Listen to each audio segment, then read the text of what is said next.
On est très heureux de vous accueillir pour cette dernière demi-journée qui donc se déroule dans le cadre de Journée nationale des géosciences 2024-2025 qui ont commencé ce lundi et qui se terminent donc aujourd'hui avec encore un splendide programme. Donc je rappelle que ces journées sont organisées en partenariat entre la région académique Provence-Alpes-Côte d'Azur et le CNRS et précisément l'Institut national des sciences de l'univers. Et donc on a proposé pendant ces 3 jours des interventions à destination du second degré, mais aussi du premier degré, des élèves des écoles et des professeurs des écoles, c'était mardi.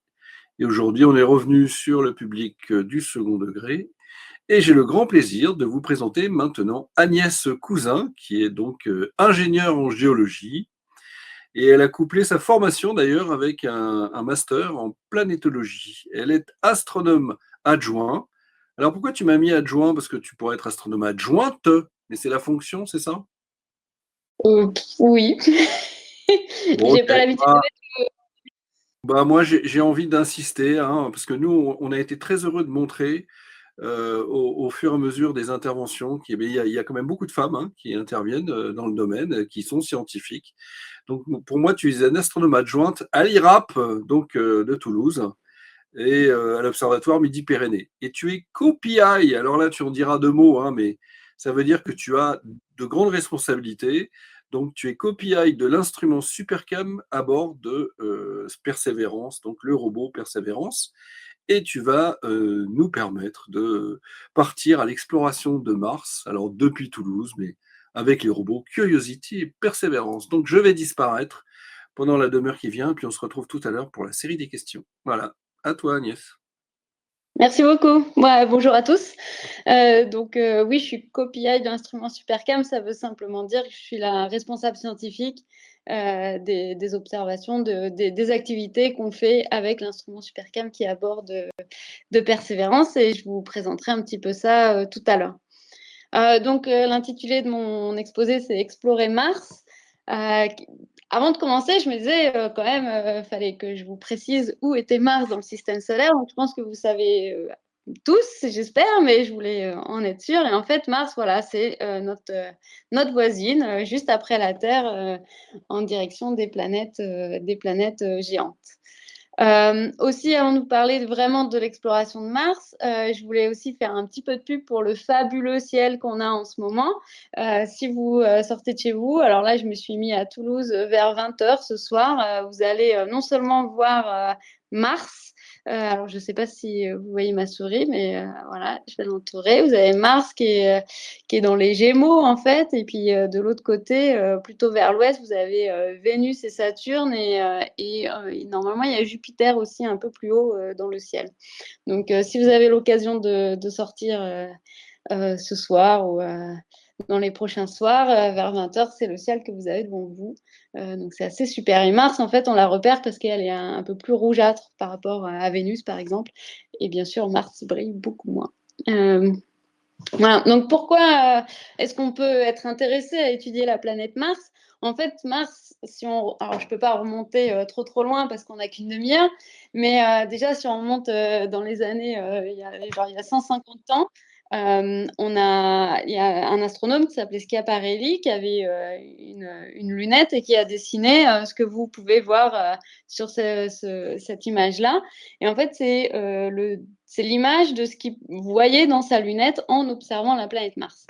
Et en fait, ce qui était assez intéressant, c'est qu'il a donné des termes aux choses qu'il voyait et des termes très interprétatifs. Alors, je ne sais pas si vous pouvez voir, mais par exemple, il y a marqué mer australe. Et entre les différentes mers, en fait, qui étaient toutes les zones un peu ombragées que vous voyez sur cette carte, il y a des choses assez rectilignes que vous voyez par exemple ici et qui ont été appelées des canaux. Et du coup, à partir de ce moment-là, la communauté et le public de manière générale se sont imaginés du coup les Martiens sur Mars parce que ce seraient les Martiens qui auraient créé ces canaux pour irriguer leurs plantations, par exemple.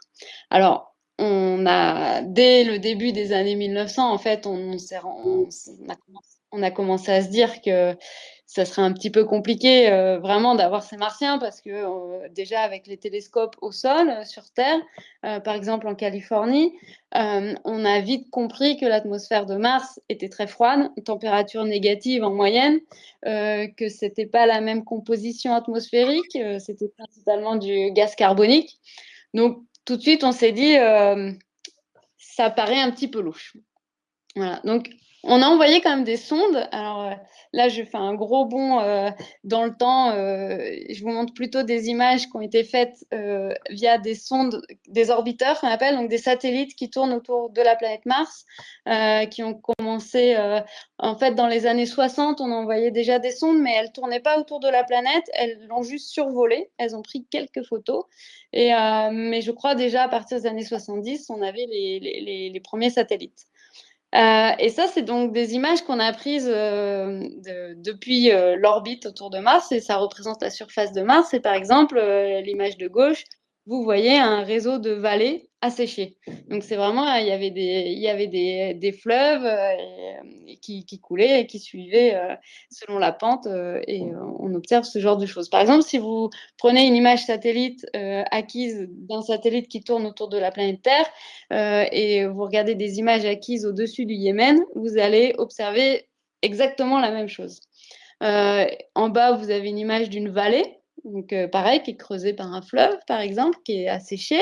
Et là, les deux images en haut à droite, c'est plutôt des images de coulées de boue, par exemple, catastrophiques. Par exemple, si vous avez un glacier qui fond d'un seul coup, ou par exemple sur Terre, si vous avez un barrage qui cède, c'est le genre de dépôt, le genre de formation que vous allez former si bien sûr le barrage il lâche dans un milieu naturel. Et en bas à droite, ce qu'on a, c'est un delta. Par exemple, nous, on connaît beaucoup le delta du Nil, mais souvent un delta, donc ça se forme si vous avez un fleuve qui se jette dans une mer, ou une rivière qui se jette dans un lac, par exemple. Et donc les deltas, quand on observe un delta d'après les images orbitales, c'est un peu la preuve aussi qu'il y a eu de l'eau qui a circulé sur Mars, et avec transport de sédiments. Donc ça, c'est une des raisons pour lesquelles on est intéressé à étudier Mars, parce qu'on sait qu'il y a eu de l'eau liquide à l'époque sur Mars. Et voilà, et ça, c'est déjà très intéressant, parce que sur Terre, il y a de l'eau. Et par exemple, pour avoir de la vie, on sait, entre autres, qu'il faut de l'eau. Euh, un autre aspect de Mars qui est particulièrement intéressant, c'est l'âge de sa surface. Donc ici, en haut à gauche, vous voyez une carte très très très simplifiée de l'âge des terrains martiens, mais vous voyez que 80% de la surface de Mars, elle est âgée de plus de 2,8 milliards d'années. Donc c'est les terrains orange et violet. Et il y a donc la moitié de Mars qui est violette et qui correspond à des terrains de plus de 3,6 milliards d'années. Et ça, c'est vraiment très vieux, sachant que les planètes se sont formées autour de 4,6 milliards d'années. Et ces terrains qui sont vraiment très, très anciens, sur Terre, nous, on a vraiment du mal à les observer. Ils sont figurés ici par des petites pastilles violettes, ceux de plus de 3 milliards d'années, 3,6 milliards d'années, mais même ceux de plus de 2,5 milliards d'années, ils sont représentés ici en gris, sur l'image à droite. Et même ça, en fait, on a vraiment du mal à les trouver sur Terre. Et si jamais on les trouve, en fait, ils ont été très modifiés depuis leur formation. Parce que sur Terre, vous savez, on a par exemple la tectonique de plaques, donc les croûtes se renouvellent sans cesse, et donc ce qui peut contribuer à la formation des montagnes. Donc les roches sont prises dans des compactions, par exemple, où elles sont enfouies, donc elles subissent des augmentations de température, ou des augmentations de pression, par exemple. Et donc les minéraux qui forment ces roches, ils ont été modifiés, parce que certains minéraux, si on les met au four, ils se transforment complètement, par exemple. Donc déjà, les terrains très très anciens sur Terre, on a vraiment du mal à y accéder. Et même si on trouve une roche aussi ancienne, eh ben, elle aura changé en fait entre le moment où on la trouve là aujourd'hui et le moment où elle s'est formée il y a 4 milliards d'années, par exemple. Donc voilà, donc nous sur Terre, on a du mal à remonter un peu notre passé. Et pourquoi on est intéressé à remonter notre passé? C'est comprendre comment la Terre s'est formée, et surtout comment elle a évolué par la suite. Et c'est d'autant plus intéressant en ce moment que, par exemple, il y a le changement climatique et ça compte aussi pour l'évolution des planètes. Donc Mars, en fait, c'est un peu comme un livre ouvert. Mars, elle nous attend avec ses terrains super anciens et qui peuvent nous permettre de mieux comprendre l'évolution des planètes à partir de leur formation. Donc, et pourquoi c'est aussi intéressant de regarder des roches aussi anciennes sur Mars? En fait, si on fait l'analogie, déjà en restant sur Terre ici, donc vous voyez les terrains, les images satellites, où vous avez dans un premier temps, vous avez là les réseaux de vallées asséchées, qui sont les terrains les plus anciens. Après, on a des morphologies de roches un petit peu différentes qui montrent que l'eau était de moins en moins présente sur Mars. Et ensuite, on a ce genre de terrain que vous voyez là, où il n'y a plus du tout d'eau liquide à la surface. Si on regarde un petit peu la composition des roches, grâce aux robots, par exemple, qu'on a envoyés sur Mars, on voit qu'au moment où il y avait beaucoup d'eau, on va former ce genre de roches, c'est des argiles en fait. Et au moment où l'eau commence à disparaître, donc quand on va vers la droite sur cette échelle-là, on va former plutôt des sulfates, c'est des sels en fait. Donc, par exemple, quand vous avez un lac qui s'évapore, ou par exemple la mer morte, on a beaucoup de dépôts de sel. Donc, c'est aussi la preuve que Mars a subi un changement climatique qu'on a du mal à comprendre encore et qu'on veut étudier pour passer d'un environnement où il y avait beaucoup d'eau liquide, avec formation d'argile, etc., avec un moment où l'eau, elle a disparu, elle s'est évaporée et on a formé des sels jusqu'à arriver à un domaine où il n'y a plus du tout d'eau liquide. Et si on compare ça avec la Terre, donc ça c'est la partie basse de la diapo, c'est hyper intéressant parce que entre 4 et 4,5 milliards d'années, on sait que sur Terre, il y avait déjà de l'eau liquide. Donc en gros, Mars et la Terre, à cette période-là, c'était un peu la même chose. Et entre 3,5 et 4 milliards d'années, en fait, c'est les premières traces de vie qu'on a pu trouver sur Terre. Donc vraiment, si on compare Mars et la Terre, on se dit, à cette période-là, il y avait de l'eau sur les deux planètes. Sur Terre, il y avait les premières traces de vie. Donc, ça semble assez logique. Peut-être qu'il y avait aussi les premières traces de vie sur Mars. Peut-être que la vie était en train de se développer également sur Mars. Donc là, c'est ce qu'on essaye d'étudier avec les robots actuellement sur Mars. Donc ici, là, vous avez un petit graphique un peu qui représente toutes les missions qu'on a envoyées sur Mars depuis les années 2000. Donc il y en a pas mal. En haut, vous avez du coup tous les satellites. Donc ça, c'est les instruments qui vont tourner autour de la planète. Et là, vous avez tous les robots qu'on a envoyés depuis les années 2000. Avant ça, il y a eu d'autres robots à la surface de Mars. Par exemple, déjà, le premier, c'était dans les années 70, il s'appelait Viking. Et après, il y a eu un deuxième dans les années 90 qui s'appelait, c'était la mission Pathfinder avec le petit robot Sojourner. Là, je vous parle que de ceux qui ont fonctionné, parce qu'en fait, c'est hyper difficile d'atterrir sur Mars. Il y a une atmosphère très très fine et qui, du coup, nous ralentissent assez peu au moment de l'atterrissage. Je vais vous présenter un petit peu après comment se passe l'atterrissage.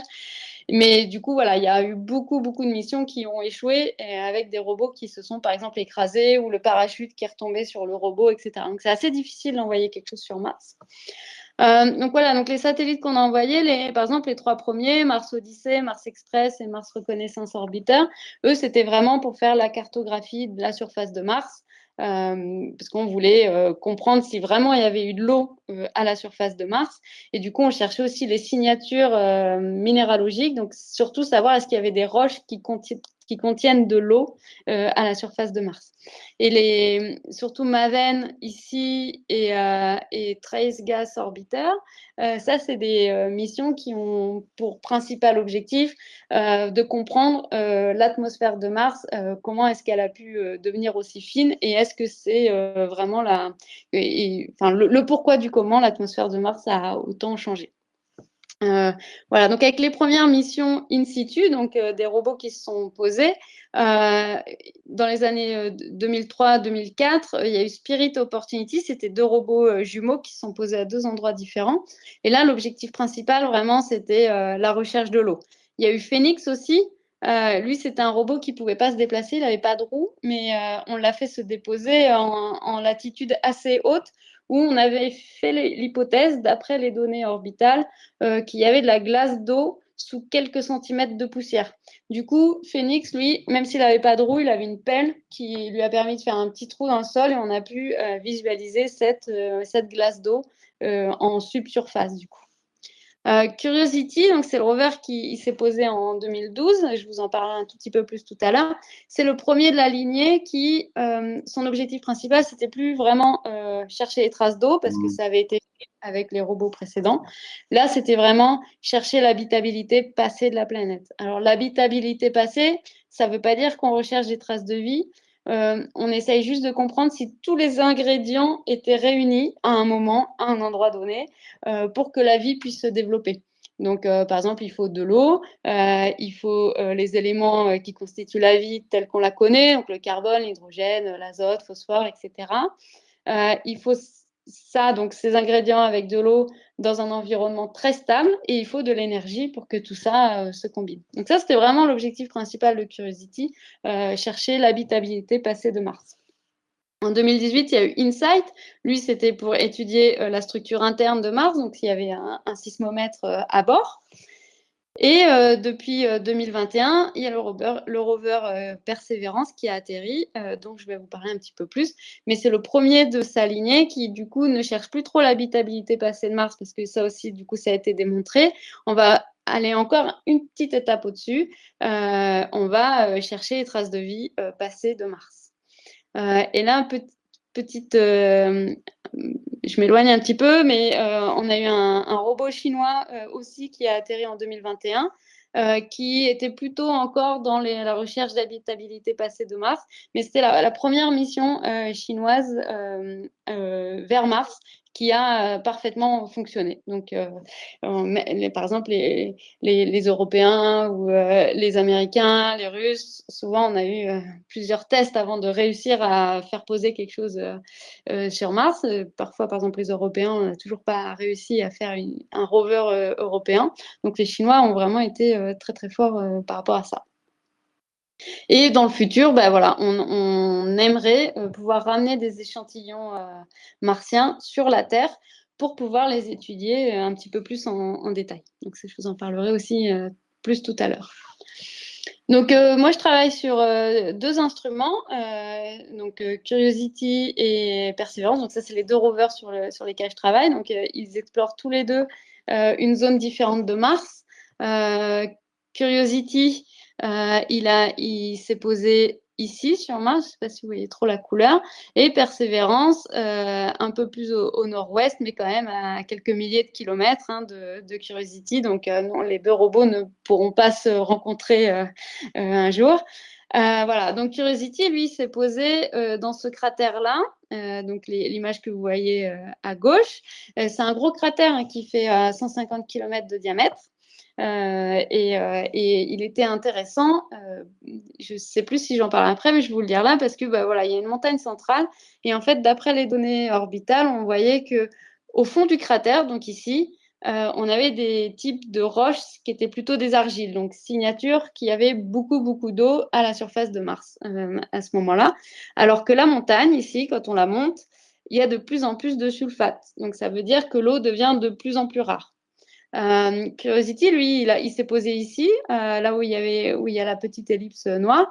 Et en fait, on est en train de remonter doucement les flancs de la montagne pour voir justement le changement climatique de Mars à travers les roches. Donc, c'est pour ça que les objectifs scientifiques de Curiosity, c'était surtout chercher l'habitabilité passée, comprendre la géologie, donc le mode de dépôt des roches qu'on va observer, comprendre le climat martien via l'analyse des roches, et aussi préparer pour l'exploration martienne, c'est-à-dire qu'on a plusieurs instruments, par exemple, qui sont liés aussi un petit peu au climat, qui vont regarder la météo, donc c'est-à-dire la vitesse des vents, leur direction, mais aussi, par exemple, les radiations qui sont reçues à la surface de Mars, parce que si un jour on envoie des astronautes, il faudra les bonnes combinaisons. Persévérance, lui, donc il a atterri dans le cratère de G0, au nord-ouest du cratère Gale, là où il y a Curiosity. C'est un cratère beaucoup plus petit, il fait 45-50 km de diamètre, Et il a été choisi parce qu'on savait qu'il y avait une vallée qui se déversait dans le cratère. Donc, le cratère est un ancien lac également. Et ça, on le savait grâce au delta qui est bien conservé. Les objectifs de Persévérance, c'est toujours de comprendre la géologie du terrain martien, rechercher l'habitabilité, mais surtout rechercher les traces de vie passée. Faire des carottes, c'est-à-dire prendre des échantillons de roches, et ça c'est pour, dans le futur, espérer pouvoir les ramener sur Terre, et toujours préparer pour l'exploration humaine, donc toujours avec ces instruments de météo et aussi comprendre les radiations. Et à bord de Persévérance, il y avait un nouvel instrument qui s'appelait MOXIE et qui, en fait, c'était une pompe qui cassait le CO2 atmosphérique, donc le dioxyde de carbone, et pour récupérer les molécules d'oxygène pour, par exemple, fournir aux astronautes plus tard. Donc ça, c'était un peu une démonstration. Voilà, donc les atterrissages de ces robots-là, c'est ce qu'on appelle 7 minutes de terreur, en fait, parce qu'à partir du moment où la sonde arrive en haut de l'atmosphère de Mars et se pose sur Mars, en fait, tout se déroule en 7 minutes. Le problème, c'est que le signal pour arriver sur Terre, c'est entre 15 et 20 minutes. Donc, même si on reçoit l'information comme quoi le parachute s'est bien ouvert, peut-être qu'après, ça s'est craché, et c'est déjà fait, mais nous, on n'a pas encore l'information. Donc, c'est un temps un peu stressant. Et c'est les robots Curiosity, donc, qui s'est posé en août 2012 et Persévérance en février 2021. Ils ont utilisé la même techno pour se poser sur Mars. C'était la première fois que c'était utilisé pour Curiosity, parce que c'est des robots qui sont très, très gros. Les robots précédents, ils utilisaient un système d'airbag, ils rebondissaient plusieurs fois à la surface de Mars après avoir été séparés du parachute. Mais là, on ne pouvait pas faire ça parce qu'ils sont très gros, ils pèsent 1 tonne, donc on ne pouvait pas simplement utiliser des airbags. Donc après la séparation avec le parachute, en fait, le robot, il est tenu par une armature métallique qu'on appelle le Skycrane, qui a 4 rétrofusées. Donc ça fait vraiment science-fiction en fait, et il continue de descendre comme ça grâce aux rétrofusées. Et une fois que le Skycrane est arrivé à quelques mètres de l'atterrissage, en fait, enfin à une vingtaine de mètres même de la surface, là vous avez un filin, un treuil en fait qui se détache et qui va aller poser délicatement le robot. Donc pour Curiosity, ça faisait très très peur parce que c'était la première fois. Pour Persévérance, on avait quand même plus confiance parce que ça avait bien fonctionné pour Curiosity. Donc voilà, donc le cratère de Gale, là où il y a le rover Curiosity. Donc à droite, vous avez un selfie qui a été fait de Curiosity. Donc le selfie, il est fait au bout du bras. En fait, le rover, il a un bras d'environ 2 mètres. Et au bout du bras, il y a une caméra qu'on utilise. En fait, c'est plus un microscope et on l'utilise pour regarder les roches en détail. Mais de temps en temps, on se fait un selfie. Alors, c'est pas juste pour faire comme les humains, mais c'est aussi pour vérifier l'état de santé du robot de manière générale. Par exemple, ici, vous voyez, c'est un peu ocre sur la surface du robot, et c'est parce qu'il y a beaucoup de poussière qui a recouvert le robot. Voilà. Et comme je disais tout à l'heure, donc on a atterri ici dans l'ellipse du cratère. Donc là, c'est une simulation 3D du cratère où il y avait beaucoup d'argile ici. Et là, plus on voit des sulfates, et du coup, plus ça nous aide à comprendre un peu comment s'est fait le changement climatique de Mars à cet endroit-là. Le statut de Curiosity, donc ça fait 12 ans qu'on explore ce cratère, et là, on a atterri ici, là, au bout de la flèche que vous voyez dans l'image du milieu, et le trait blanc que vous voyez, en fait, c'est la traverse réalisée par le rover, donc tout le parcours qu'on a fait. On a fait un peu plus de 34 km. Donc, là, c'est un zoom sur la position du rover actuellement. Donc, on est depuis une bonne année maintenant, on est en train vraiment de monter les flancs de la montagne et de comprendre un petit peu mieux dans quelles circonstances l'eau a disparu à cet endroit-là de Mars. En ce qui concerne Persévérance, donc lui, il a atterri dans le cratère G0. Donc là, vous avez une image, vous voyez très bien ici la vallée qui se déversait dans ce cratère-là. Et là, vous apercevez le delta, donc, qui était un peu la preuve morphologique, visuelle, qui a bien eu de l'eau à cet endroit-là. Ici, vous avez une autre image satellite avec des filtres, en fait, avec des instruments qui utilisent la technique infrarouge. Et le code couleur, en fait, correspond à un type de roche observée. Donc, vous voyez qu'il y a une diversité de roches. Et surtout, ce qui est intéressant, c'est que là, ce que j'ai surligné là, en jaune, qui apparaît en vert, c'est des carbonates, en fait. Alors, les carbonates, sur Mars, on a du mal à les trouver. Et là, ils sont clairement visibles. Et surtout, ils sont en bordure de là où il y avait le lac à l'époque. Et les carbonates, s'il y a de la vie au moment où ils se forment, en fait, c'est des roches parfaites pour enregistrer ces signatures bactériennes ou choses comme ça. Du coup, comme l'objectif principal de la mission Persévérance, c'est de rechercher les traces de vie passée, ce genre de roches, elles sont parfaites pour aller voir ça de plus près.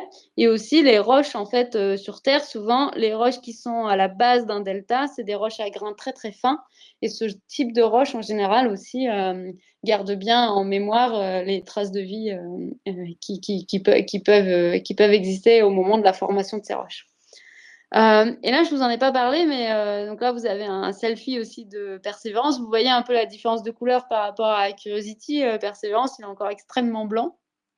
Il n'a pas atterri tout seul. Persévérance, il atterri avec un petit copain qui s'appelle Ingenuity. C'était un drone ou un hélicoptère, vous l'appelez comme vous voulez, qui était assez petit, hein, mais les pales, elles, étaient beaucoup plus grandes, elles font un peu plus d'1 mètre, pour permettre justement de voler dans l'atmosphère martienne qui était très ténue.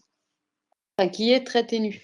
Et donc ça, c'était un peu aussi une démonstration. Est-ce que c'est faisable de faire voler quelque chose sur Mars? Et donc, on a pu prouver que c'était totalement faisable. Donc là, pareil, vous avez un zoom sur la surface de Mars. On a atterri ici avec le robot. Et en blanc, vous avez la traverse qu'on a effectuée. Donc, on est d'abord allé un petit peu au sud, sud-ouest. Et après, on est reparti sur nos pas et on est allé investiguer surtout donc les roches du front du delta. Donc, vraiment les roches à grains très, très fins qui nous intéressaient particulièrement pour les recherches de traces de vie. Après, on est monté sur le delta. Et là, on est arrivé dans la zone, justement, il y avait beaucoup de carbonate. Et là, on est en train de monter le bord du cratère. Donc, on est en train de ressortir du cratère pour aller explorer justement la bordure et voir des unités géologiques beaucoup plus régionales. Donc, on a également fait environ 34 km avec Persévérance. Du coup, on s'est déplacé plus rapidement. Ça fait que 3 ans qu'on a atterri. On a fait un dénivelé, là vous avez une coupe de plus de 700 mètres, donc surtout dernièrement là, en fait c'est ce que vous voyez là, c'est quand on a quand on a commencé à monter le bord du cratère, où le dénivelé est très très très important. Et on a plusieurs échantillons à bord, donc des carottes qu'on a fait tout au long de la traverse. Et en tout, on a 16 tubes qui contiennent des roches ou du régolithe, donc ce qui est écrit du sol. Et on a 2 tubes témoins pour vérifier qu'il n'y ait pas eu de contamination, etc., pour quand les échantillons rentreront sur Terre. Et Ingenuity, donc le petit drone, là, il se situe ici. Alors, j'ai un peu gribouillé par-dessus, mais il a fait 72 vols en tout. Donc, vous voyez, il est parti d'ici, là, du site d'atterrissage, et il a volé un peu partout. Et là, il est ici. Et il a fini sa mission. Et à la base, il devait voler que 5 fois. Donc, c'est vraiment mission parfaite, quoi. Donc, l'objectif, c'est de ramener des échantillons. Donc là, c'est prévu pour milieu des années 2030. On ne sait pas trop. La NASA trouve un moyen de le faire avec des coûts un peu moins importants avant les années 2040. Donc, on verra ce que ça donne. Mais l'idée, c'est d'avoir quelque chose qui atterrit sur Mars avec à l'intérieur un missile. Persévérance irait donner les échantillons à la base ici et les mettrait dans la tête du missile. Après, le missile décollerait. Donc là, c'est ce qui est imaginé ici. La tête du missile irait en orbite autour de Mars et serait récupérée par un satellite qui est européen d'ailleurs. Et le satellite renverrait la tête du missile vers la Terre que vous voyez ici. Donc, en espérant du coup avoir les échantillons avant 2040. Donc je me dépêche un petit peu. Donc on a 3 instruments français à bord de ces robots américains. Donc on a CamCam sur lequel je travaille, j'ai fait ma thèse dessus en fait. On a aussi l'instrument SAM qui est à l'intérieur du robot, qui nous permet d'avoir aussi des informations sur les molécules organiques ou sur l'eau, à quelle phase minérale elle est rattachée. ChemCam, lui, il donne la composition chimique des roches et des images à haute résolution. Et à bord de Persévérance, il y a Supercam qui permet d'avoir la composition chimique, composition minéralogique. On a un micro aussi qui nous permet d'étudier l'atmosphère de Mars. On a donc du Raman et de l'infrarouge pour la compo minéralo et une image couleur cette fois. Donc les robots, c'est bien, mais ça fait pas tout seul. Alors même si c'est robotisé, il faut dire aux robots ce qu'on veut qu'ils regardent en fait, parce que même avec l'intelligence artificielle, il est quand même pas très intelligent tout seul l'instrument et l'intégralité du robot d'ailleurs. Donc ce qu'il fait en fait, c'est que comme je vous disais tout à l'heure, il y a entre 15 et 20 minutes le temps d'envoyer les données et d'envoyer les commandes au robot, on ne peut pas travailler en direct. Donc, on est obligé de pré-planifier les journées du robot en amont. Donc, pendant les 3 premiers mois, comme c'était le tout début, en fait, le robot, quand il avait fini sa journée, il envoyait les données vers la Terre. Lui, il se mettait en mode off. Et pendant la nuit sur Mars, sur Terre, nous, on regardait les données, on regardait les images et on disait à l'instrument qu'est-ce qu'il devait faire le lendemain. Donc, chaque équipe instrumentale gère son propre instrument et l'équipe à la NASA gère le robot en tant que tel. Et à la fin de la nuit martienne, on renvoyait les commandes au rover qui, après, faisait toute sa journée. Le problème, c'est que sur Mars, une journée dure 24h40. Donc, la nuit sur Mars n'est pas toujours le jour sur Terre. Donc, en fait, c'est pas vraiment possible de travailler toujours dans ce cadre-là, à ce rythme-là. Du coup, on travaille aux horaires américains parce que c'est une mission américaine. Donc, souvent, on donne les commandes au rover. Enfin, on regarde les données qui arrivent sur Terre à partir des 17h le soir sur Terre, et enfin en France, à Toulouse. Et il est 9h du matin côté NASA en Californie. Donc voici quelques photos des opérations. Donc ça, c'était au JPL. En fait, le JPL, c'est le laboratoire technique de la NASA. Donc c'est eux qui gèrent le rover, etc. Et nous, on va au CNES et en général, on a 3 ingénieurs qui gèrent notre instrument, ChemCam ou SuperCam, et on a 4 scientifiques qui gèrent les données et les roches à analyser, par exemple, le lendemain.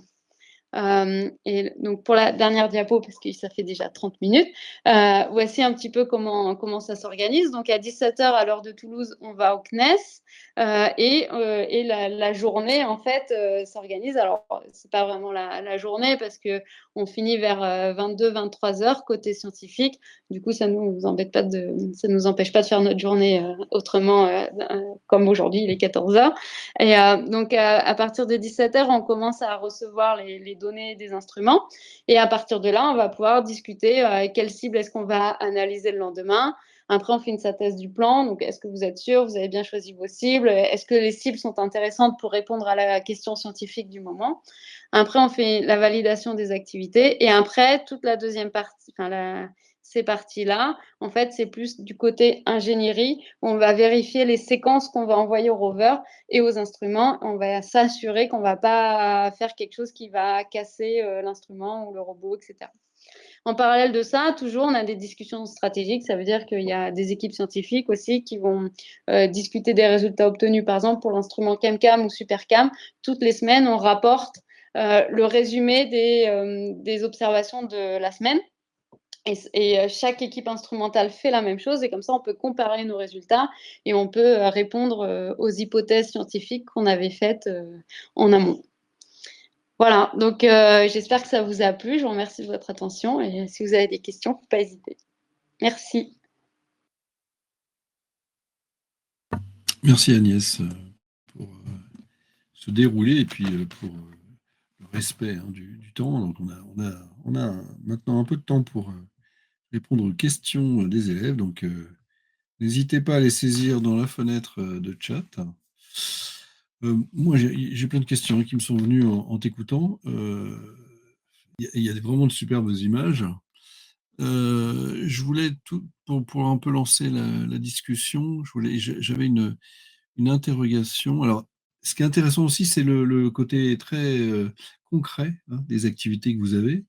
Mais alors, du coup, ça fait déjà maintenant. Tu nous as dit quand le Persévérance a atterri. Persévérance, C'était. en février 2021. Voilà. Donc, depuis février 2021, vous avez ce rythme de travail régulier au fur et à mesure des journées, des semaines qui passent? Ouais, en fait, au moment de l'atterrissage, donc pendant les 3 premiers mois, on vivait aux horaires, martiens. Donc vraiment, on travaillait nous pendant que c'était la nuit martienne et là, c'était très intense, vraiment très intense, et du coup, c'est difficile de tenir ça plus de 3 mois et aussi pour le côté NASA, en fait, financièrement, c'est compliqué parce que les ingénieurs de la NASA, il faut les payer parce qu'ils bossent de nuit, et c'était 7 jours sur 7. Donc c'était vraiment, compliqué et au bout de 3 mois, on est passé aux horaires terrestres, donc aux horaires, californiens. Donc c'est pour ça que nous, on commence à 17 heures de manière générale et là et pareil, la durée des shifts, c'était, 14 heures. Donc c'était, ça durait vraiment enfin, je me rappelle être allée, moi, je rentrais chez moi, il était 6 heures du mat, choses comme ça. C'était hyper intense. Et au fur et à mesure qu'on s'est habitué aux opérations, parce que c'est des nouvelles équipes, c'est des nouveaux instruments, c'est une manière d'ensemble de gestion qui était compliquée et nouvelle, quoi, tout simplement. Mais au fur et à mesure, on a appris à être plus efficace. Et aussi, chaque équipe instrumentale, on a développé des outils qui nous permettent d'aller plus vite dans nos préparations d'activités. Donc maintenant, voilà, ça commence à 7 heures, mais à 1 heure du matin, on a fini. D'accord. Bon, il y a beaucoup de Et questions on sur travaille le plus le robot. week-end. Pardon, Vas-y, on, répète. Répète. on travaille plus le week-end parce que le vendredi soir, en fait, on planifie les journées du robot pour le vendredi, le samedi, le dimanche et le lundi. Et nous, on reprend le lundi soir.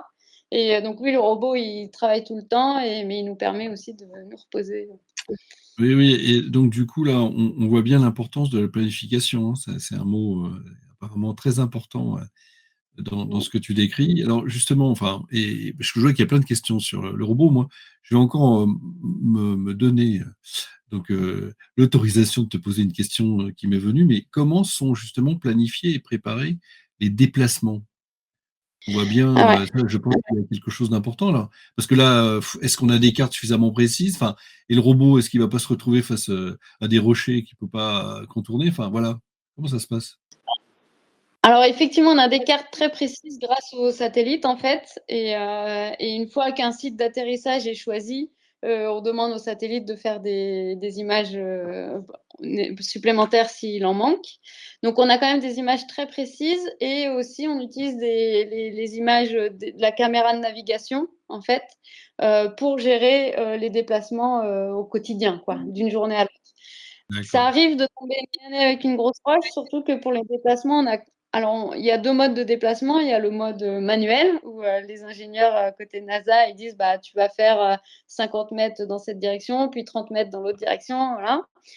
Ça, c'est le mode manuel et en général, il y a pas de surprise parce qu'ils gèrent ça, très, très bien. Et il y a aussi le mode, auto-navigation. On dit: «Bah, là, bah, tu es là et j'aimerais bien que demain, tu sois à tel endroit». Et ça, des fois, ça marche pas moins bien si le terrain est pentu ou des fois, on se retrouve nez à nez avec une roche et même si le mode de navigation automatique essaye de la contourner, bah, s'il s'y prend trop tard pour son virage ou quoi, des fois ou même dans les images, publiques, ça se voit, des fois, il y a une grosse roche qui est juste à côté de la roue et tout le monde dit: «Oh, mais le rover est foutu, machin» et en fait, non, c'est pas grave du tout. Mais voilà. D'accord. Alors, il y avait des questions, donc beaucoup de questions sur le rover. Tu as évoqué le retour, Mmh. donc des échantillons. Tu as évoqué que ce serait pour 2030, 2040, mais est-ce que du coup, ce retour est déjà en préparation?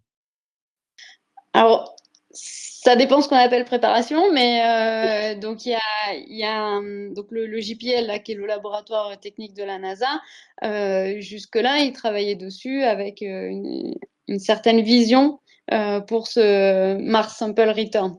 Hem Et d'ailleurs, ça devait être en collaboration avec l'Europe, avec un petit robot qui allait retrouver Persévérance, où il faisait l'échange de roches, etc.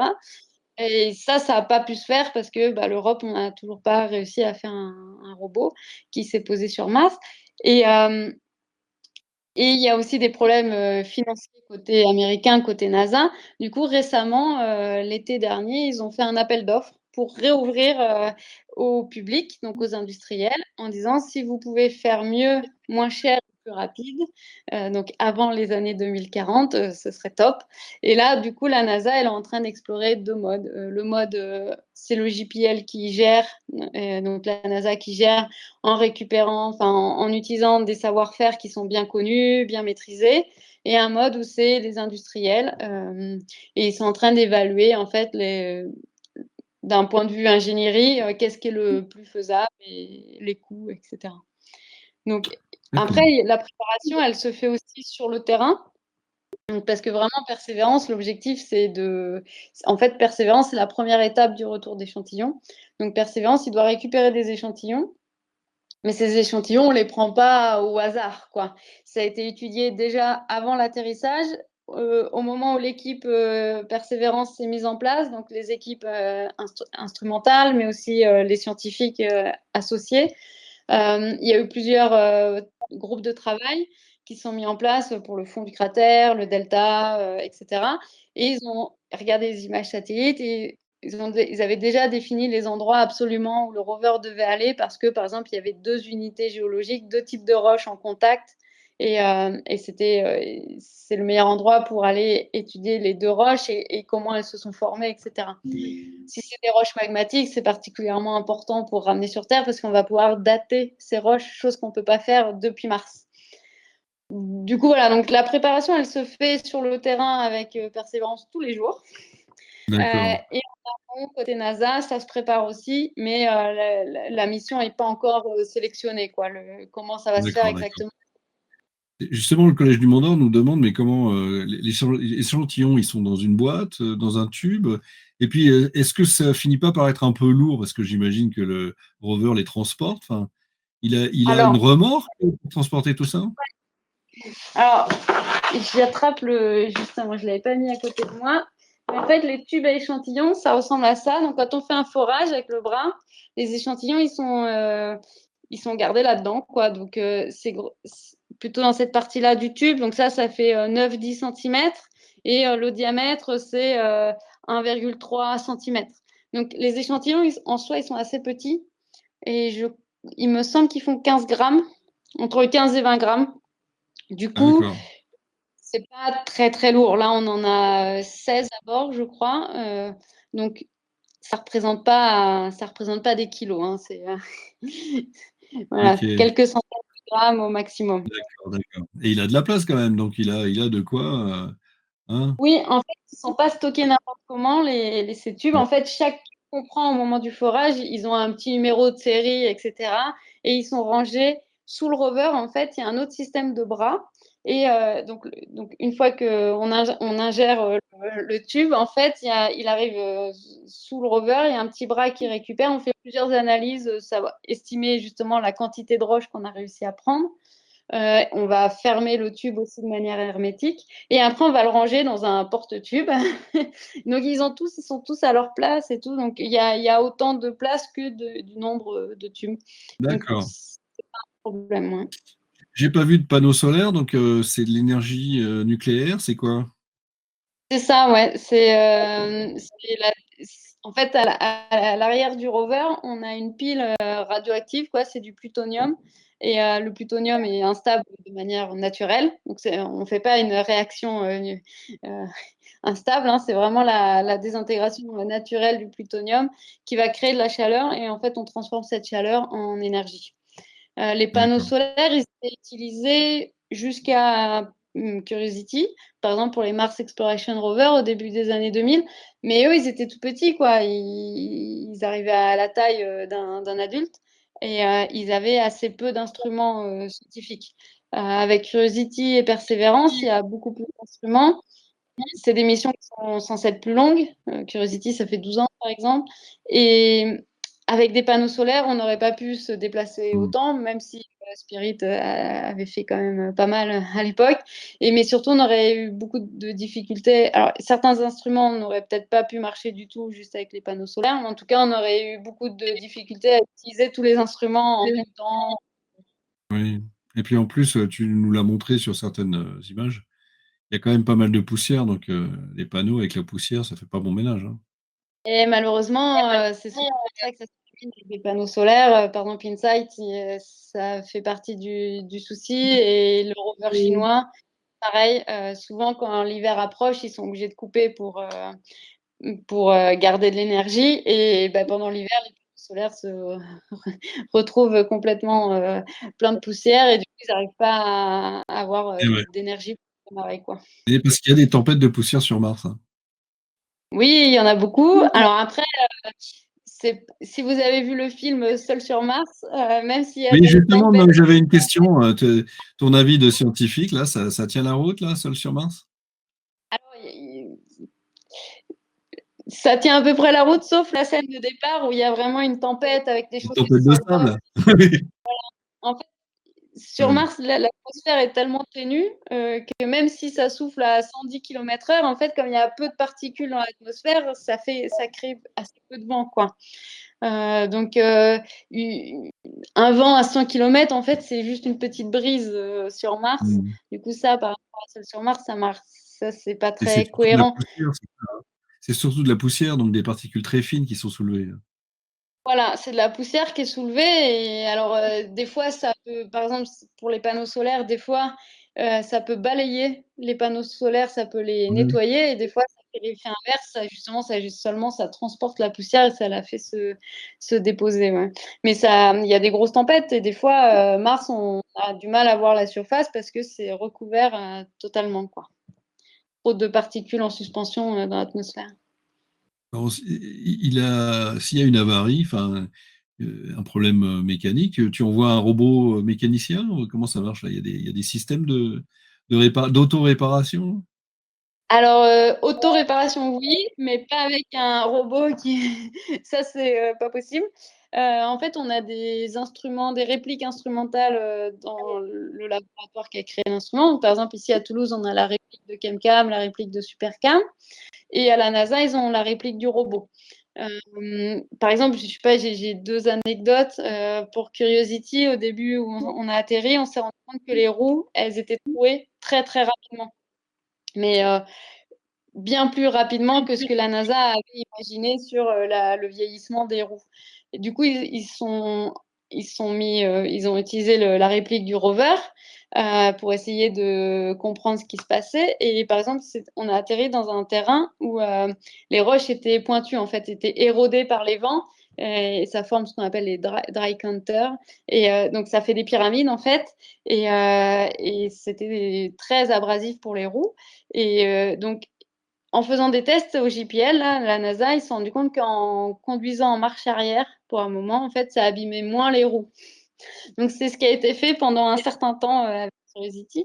Ou par exemple, avec ChemCam, l'instrument est tombé en panne. En fait, le mode de focalisation de la caméra est tombé en panne. Et si ça ne fonctionne pas, en fait, on ne pouvait pas faire nos analyses chimiques, etc. Et en fait, grâce à la réplique instrumentale qu'on a au labo, l'équipe a trouvé un autre moyen de contourner ça, un autre moyen de focaliser notre télescope, en fait, parce que c'est un télescope.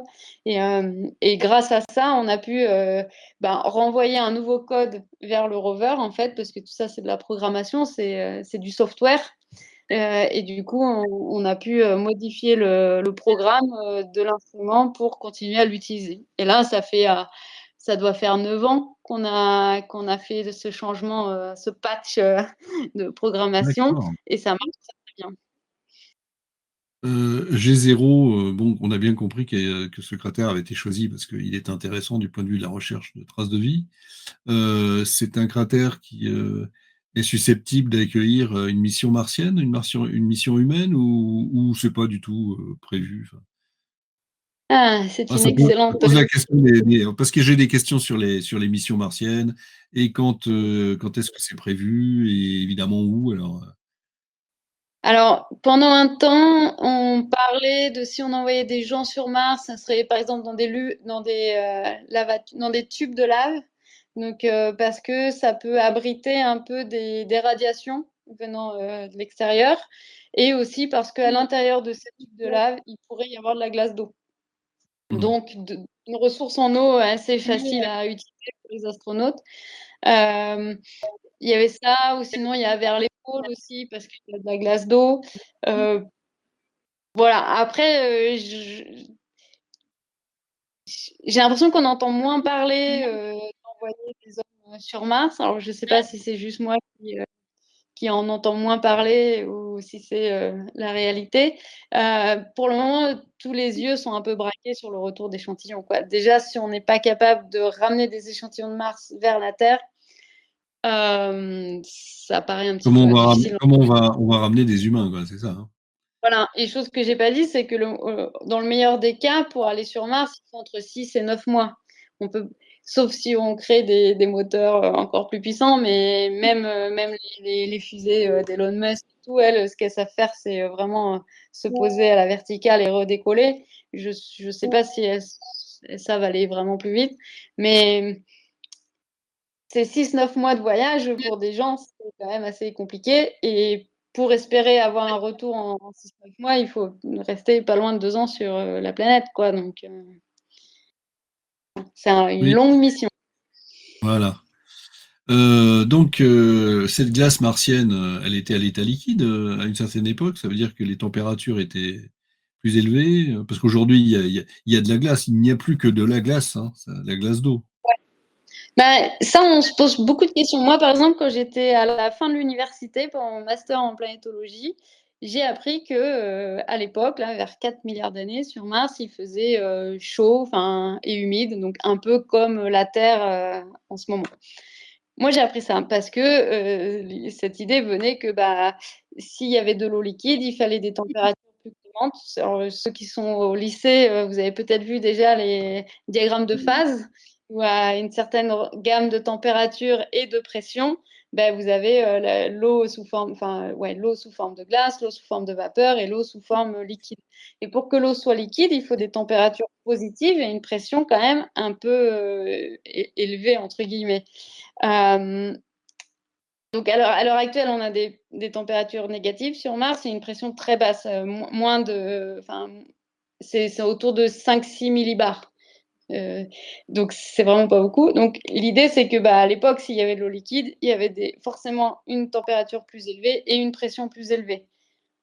Après, en ce moment, depuis plusieurs années déjà, en fait, quand on va aux conférences de la communauté martienne, il y a pas mal de personnes qui disent en fait non, il n'y a pas besoin d'avoir un climat un peu comme le climat terrestre.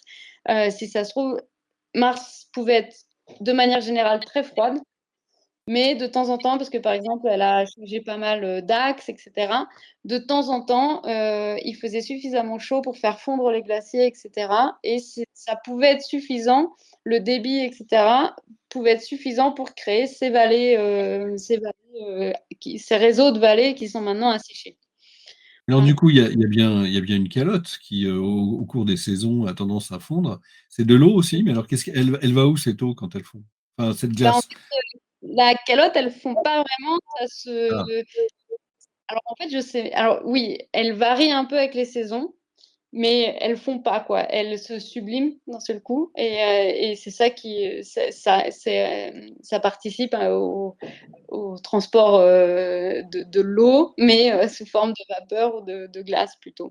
d'accord. Oui. Ok. Et alors, du coup, si elle a eu une atmosphère, elle est passée où? Eh ben, elle s'est échappée. Ouais. Elle s'est échappée dans l'espace. On ne sait pas trop. En fait, pendant un temps, alors ça, je m'éloigne un peu de moi, ce que je maîtrise le mieux, mais pendant un moment, on pensait que comme Mars a perdu son bouclier magnétique, en fait, et en fait, le bouclier, en fait, il protège les atmosphères des planètes. Et le bouclier se forme grâce, par exemple, au noyau interne de la planète, avec le manteau autour. Ça fait un effet dynamo et c'est ce qui crée ce bouclier. Et ce bouclier, en fait, Mars étant à peu près 2 fois plus petite que la Terre, on pense que le noyau s'est refroidi et du coup, il s'est solidifié et du coup, cet effet dynamo s'est arrêté. Et donc, le bouclier a disparu et donc le vent solaire, en fait, des particules qui ont arraché l'atmosphère. Alors, il semblerait que les résultats des missions MAVEN, par exemple, ont montré que c'est peut-être pas suffisant pour expliquer la disparition de l'atmosphère. Mais là, je ne pourrais pas vous en dire plus. Mais voilà. Nous, ce qu'on a vu in situ, donc avec les robots, avec Curiosity principalement, on a vu que d'après les terrains qu'on a observés, l'eau n'est pas partie d'un seul coup, ni en faisant une transition simple, linéaire, on peut dire. C'est qu'un coup, il y avait de l'eau, après, elle est un petit peu disparue, après, elle est revenue, après, elle est repartie. Voilà. Donc, voilà, le changement climatique martien n'a pas été brutal, violent comme ça d'une semaine à l'autre, mais ça n'a pas été fait a priori pas trop linéairement non plus. Il y a eu un peu de va-et-vient, quoi. Du coup, parce que tu évoquais là de manière indirecte les conjectures sur la solidification du noyau, du coup, on peut avoir une idée de la structure interne de Mars. Il y a des instruments radars qui ont permis d'avoir une idée de la façon dont ça se déroule en dessous, là. Alors, il y a des instruments radars là sur Persévérance qui lui regarde vraiment les premiers mètres en fait. Donc c'est utile vraiment pour comprendre le contact entre les différentes unités géologiques. Parce que des fois, par exemple, quand on est sur le terrain sur Terre, quand il y a 2 types de roches, 2 unités géologiques, on aime aller au contact pour comprendre ce qui s'est passé justement entre ces 2 types de formations, comment ils se sont déposés, etc. Sur Mars, des fois, le contact, on ne le voit pas. C'est caché sous du sable ou c'est érodé, tout ça. Et du coup, c'est un peu compliqué. Et le radar, il nous permet vraiment de voir un peu plus en profondeur. Il nous permet de voir la continuité de ces couches géologiques. Et ça nous permet de répondre à ce genre de questions. Par contre, ça ne nous apprend pas trop sur la structure interne de la planète. Donc ça, c'était la mission InSight qui avait pour objectif de comprendre un peu mieux la structure interne. C'était un sismomètre, en fait. Donc, il pouvait, s'il y avait des mini-impacts sur Mars, ça nous permettait d'en savoir un peu plus. Et par exemple, ils enregistraient quelques, comme on dit, des Marsquakes, des tremblements de Mars. Mais je ne suis pas sûre qu'ils aient vraiment encore résolu cette question du noyau interne.